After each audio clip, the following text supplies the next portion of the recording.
पूर्ण ब्रह्म परमेश्वर सदगुरु संत रामपाल जी महाराज जी की जय हो।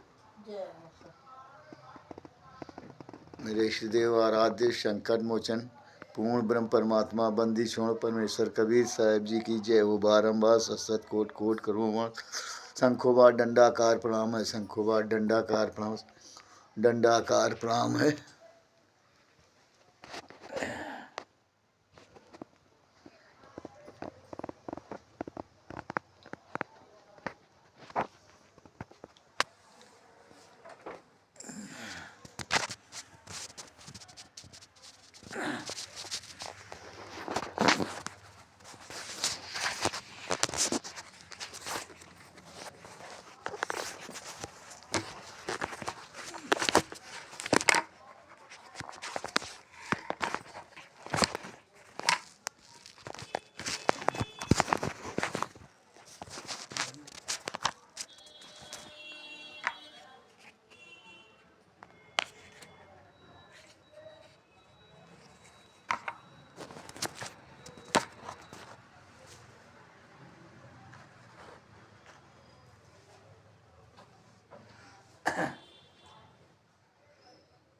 बंदी छोड़ पूर्ण ब्रह्म परमेश्वर सदगुरु संत रामपाल जी महाराज जी की जय हो।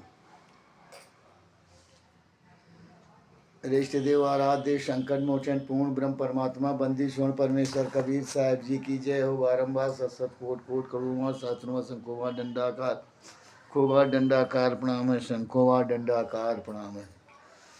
बंदी छोड़ संत गरीबदास जी महाराज जी की जय हो। स्वामी राम देवानंद बाबा गुरु महाराज जी की जय हो।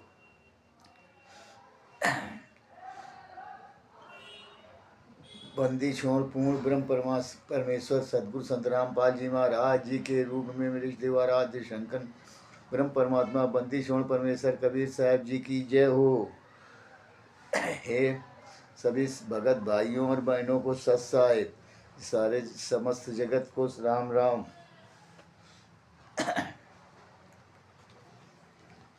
भगत भाइयों, मेरा नाम राम किशोर दास उर्फ गुप्ता जी, 764 दामोदर नगर, कानपुर उत्तर प्रदेश का रहने वाला हूँ। मेरा मोबाइल नंबर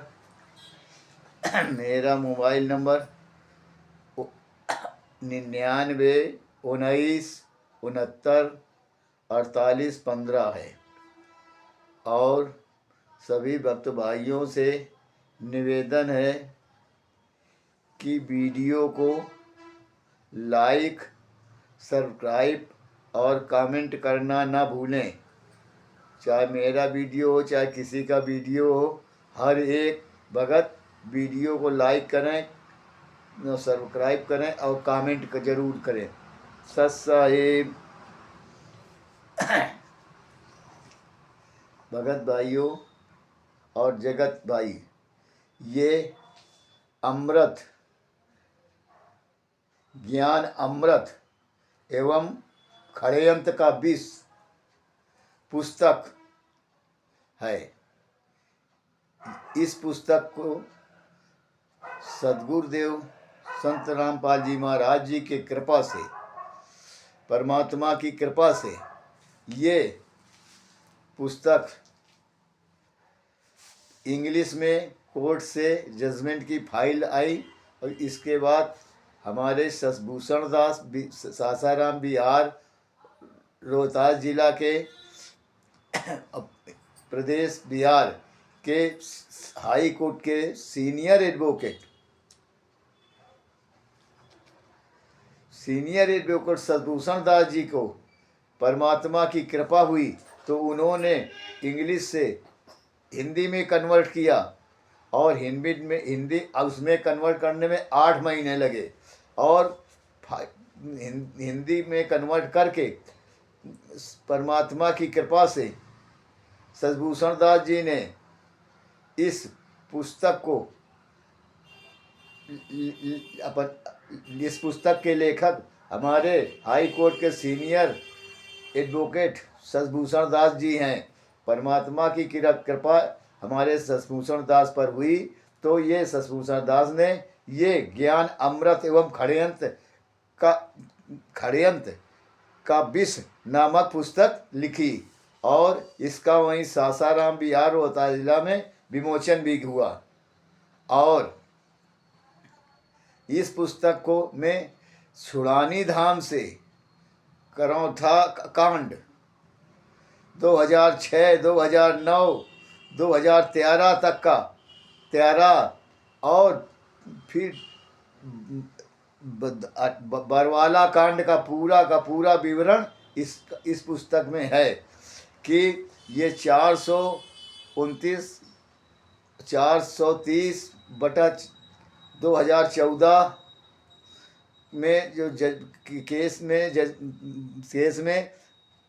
सदगुरुदेव संत रामपाल जी महाराज जी को आजीवन कारावास या साश्रम मरते दम तक जेल हुई है, उसी का जजमेंट आप पढ़ो और पूरी पुस्तक पढ़ो, जजमेंट भी पढ़ो ये सब। और इसको पढ़ करके भगत भाई इस देखो कि हमारे परमात्मा सदगुरुदेव जी को कानून के द्वारा इन मैनेजमेंट और राष्ट्रीय समाज सेवा समिति के हत्यारों, गुंडों, लुटेरों ने झूठ बोल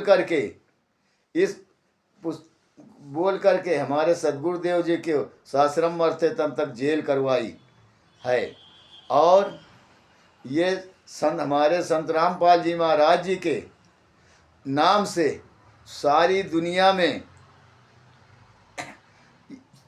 आश्रम खोलकर भक्तों से लूट रहे हैं और वह पैसे दान पाठ ज्योति का ये सब पैसा लेकर लूट कर ये पैसा हमारे गुरु जी को फंसाने में लगाया है।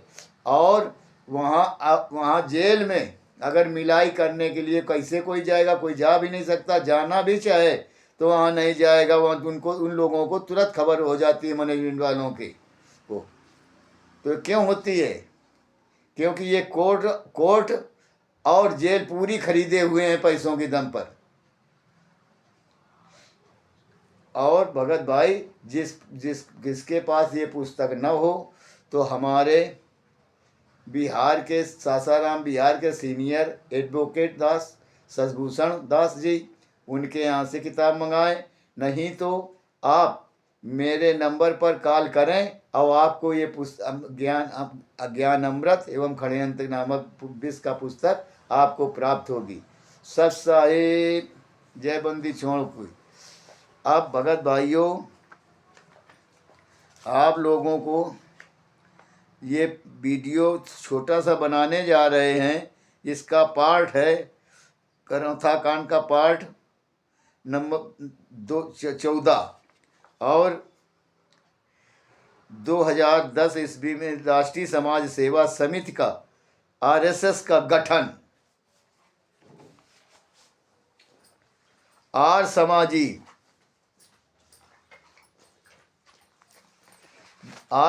कौन थे? आर समाजी सदगुरुदेव जी के भाई निकलिएगा, ये मामा जी सदगुरुदेव की जी के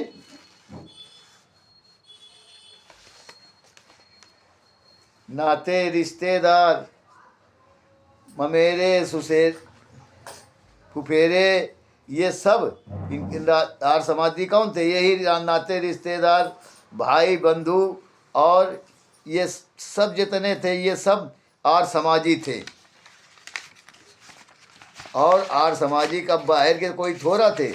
और उन लोगों ने मिल करके बाहर से संतों से, बड़े बड़े आचार्य विद्वानों से को साथ में लिया और इसके बाद ये सब कांड करवाया है सब। और समाजियों द्वारा संत रामपाल जी महाराज जी का विरोध दो तरीके से अपना कर रहे थे ये लोग। एक, वे लोग जो स्पष्ट खुले रूप से आमने सामने होकर विरोध करते थे। और जैसे करौथा आश्रम पर 2006, 2009 और 2013 ईस्वी में घटना का अंजाम किया। और दूसरा, वे लोग जो अपने आप को संत रामपाल जी के मौजिद शिष्य बनकर आश्रम का प्रबंधन अपने हाथों में लेकर एवं गुरु जी का आदेश का की आड़ में लेकर अंदरूनी तरीके से असामाजियों के मंसूबों को समर्थन करके अप्रत्यक्ष रूप से विरोध करते थे। और गुरुजी ने अपने सत्संगों में बता रखा है कि गुरुजी का सारे हित मित्र नाते रिश्तेदार सगा संबंधी और समाजी है, वे सभी मेरे द्वारा बताए जा रहे ज्ञान का विरोध करते रहे, एक मानने को तैयार नहीं हुए। विचार करें भगत समाज, विचार करे, वही हित मित्र, वही नाते रिश्तेदार, वही सगा संबंधी आज सतलोक आश्रम का प्रबंधन अपने हाथों में लिए मौजिद भगत बने। क्या गुरुजी के लिए, गुरुजी के पक्ष में कोई कार्य कर सकेंगे? गुरुजी के बताए अपने नाते रिश्तेदार के आर समाजी होने से दाग को छुपाने के लिए राष्ट्रीय समाज सेवा समिति का और RSS का स्वरूप में अपने को परिवर्तित कर लिए।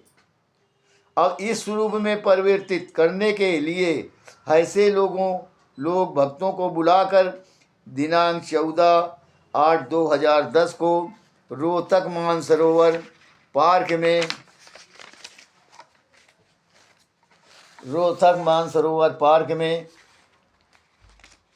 पार्क हरियाणा में सदगुरु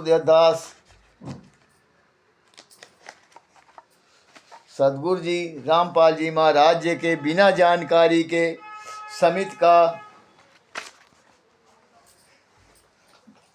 गठन करने हेतु बैठक की। और इन दिनों गुरुजी वहाँ से 110 किलोमीटर की दूरी पर स्थित बरवाला आश्रम में निवास करते थे। समिति गठन करने हेतु बैठक में संत रामपाल जी महाराज के मौजूद भक्तों के अलावा सामान्य भगतगण हजारों की संख्या में उपस्थित हुए और मौजूद भगत अपनी मनमानी आचरण करने वाले ने अपने उपदेशों के प्रति सामान्य भगत गण को प्रभावित करने वाले बातों को सुनाकर कि संत रामपाल जी महाराज उनके ही अनुयायियों के प्रति राजनैतिक, प्रशासनिक, न्यायिक बर्बरता के साथ साथ धार्मिक, सामाजिक बाधा पहुंचाने में कोई कसर दुश्मनों द्वारा नहीं छोड़ी जाती है। इसलिए ऐसी राजनीतिक, प्रशासनिक, न्यायिक बर्बरता तथा धार्मिक एवं सामाजिक बाधाओं से निपटने के लिए, उससे मुकाबला करने के लिए एक समिति का गठन किया जाए ताकि ऊंचे पदों पर बैठे भ्रष्ट अधिकारियों और मंत्रियों और न्यायाधीशों के विरुद्ध मजबूती से लड़कर सकें और संत रामपाल जी महाराज जी के साथ न्यायालयों में जाकर असामाजिक तत्वों दबंगों आदि से निपटने के लिए हर संभव प्रयास कर सकें। सभी उपस्थित भगतगण ने समिति गठन करने की स्वीकृत एकमत से होकर एक राय दे दी। और इस बैठक में समिति का गठन का प्रस्ताव स्वीकृत होने के बाद इस समिति के नामकरण पर चर्चा की गई। तदुपरांत सर्वसम्मत से समिति का नाम राष्ट्रीय समाज सेवा समिति अर्थात RSS रखा गया। तत्पश्चात राष्ट्रीय समाज सेवा समिति का नियम, संविधान एवं उद्देश्य तय किए गए, अर्थात नियम बनाए गए। राष्ट्रीय समाज सेवा समिति के जो नियम बनाए उन नियमों का संक्षिप्त में विवरण निम्नवत है। राष्ट्रीय समाज सेवा समिति RRS का संविधान। सत्य आध्यात्मिक ज्ञान का प्रचार प्रसार हेतु अपने निजी कार्य को छोड़कर आने के लिए हर समय एवं हर हालत में तैयार रहना है। और दूसरा, किसी प्रकार के प्रदर्शन में आने जाने, पुस्तकें का इश्तेहार आदि छपवाने एवं उसे बांटने में निजी तौर पर खर्च वहन करना, इश्तेहारों एवं पुस्तकों को की छपवाई क्षेत्रीय भाषा में भी कराई जा सकेगी। ज्ञान प्रचार प्रसार करने वाले संस्थाओं के लिए तन मन धन से तैयार रहना। चौथा, अज्ञान का प्रचार प्रसार करने वाली संस्थाओं, संतों, महंतों का डटकर विरोध करना, पुस्तकों से में उनके असत्य ज्ञान को तर्क सहित काटकर सत्य ज्ञान को प्रमाण सहित लिखना। यदि राष्ट्रीय समाज सेवा समिति के नियमों की अवहेलना किसी सदस्य द्वारा की जाती है या स्वयं त्याग पत्र देता है या मृत्यु हो जाती है तो उसका नाम राष्ट्रीय समाज सेवा समिति के सदस्य से हटा दिया जाएगा। छठा, राष्ट्रीय समाज सेवा समिति का कोई पदाधिकारी केवल सतनाम प्राप्त भगत ही बन सकता है, मगर सदस्य बिना नाम दीक्षा के लिए हुए भी बन सकता है। एक शर्त रख रहे हैं कि बगैर नाम के नहीं बन सकता, एक बगैर नाम लिए भी बन सकता है, सतनाम ले तो बन सकता है। और सातवां, यदि राष्ट्रीय समाज सेवा समिति का कोई पदाधिकारी समिति के नियमों का पालन नहीं करता या मर जाने से रिक्त पड़ी स्थान पर नए पदाधिकारी का चुनाव निर्वाचन या सर्वसम्मत द्वारा कर लिया जा सकेगा। अवस्थानुसार पदाधिकारियों की संख्या घटाई बढ़ाई जा सकती है या ऐसी कुचेष्टा की जाती है तो गुरु जी तक उससे पहुंचने से पहले समिति के लाखों सदस्य कुर्बानी देने से पीछे नहीं हटेंगे। और झूठे केसों में थाना या न्यायालय का चक्कर किसी भी कीमत पर गुरु जी को नहीं काटने देंगे। अब पूर्व के न्यायालयों में चल रहे झूठे मुकदमों में संत रामपाल जी महाराज को कोर्ट में उपस्थित होना पड़ा तो समिति के लाखों सदस्य संत रामपाल जी महाराज जी के सुरक्षा में कोर्ट में पहुंचेंगे। बताओ, कोर्ट में पहुंचेंगे। रामपाल जी जो महाराज जो वहाँ मुकदमे में जाएंगे तो वहाँ मुकदमा की तारीख में जाएंगे तो वहाँ उनको ये कोर्ट में पहुंचेंगे जाके दूसरा केस लगवाने के लिए। और 10वां नंबर, किसी भी न्यायालय द्वारा संत रामपाल जी महाराज जी पर लगे झूठे आरोपों के कारण अन्याय किया जाता है तो किसी भी कीमत पर अन्याय को सहन नहीं करेंगे और सब परिवार कुर्बानी के लिए तैयार रहेंगे। और 11वां, राष्ट्रीय समाज सेवा समिति किसी भी प्रकार के कार्य को करने के लिए संत रामपाल जी महाराज जी से दिशा निर्देश नहीं लेगी। उनका अर्थात गुरु जी से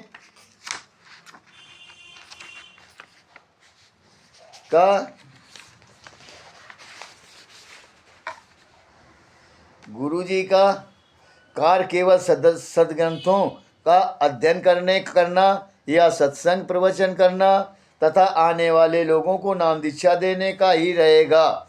संत रामपाल जी महाराज अन्य सभी प्रकार के जिम्मेदारियों से मुक्त रहेंगे।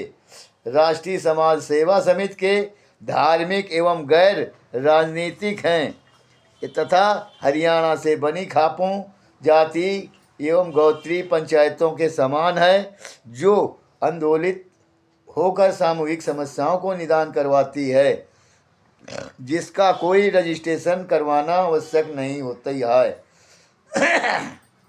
इसलिए राष्ट्रीय समाज सेवा समिति का रजिस्टर नहीं करवाया जाएगा।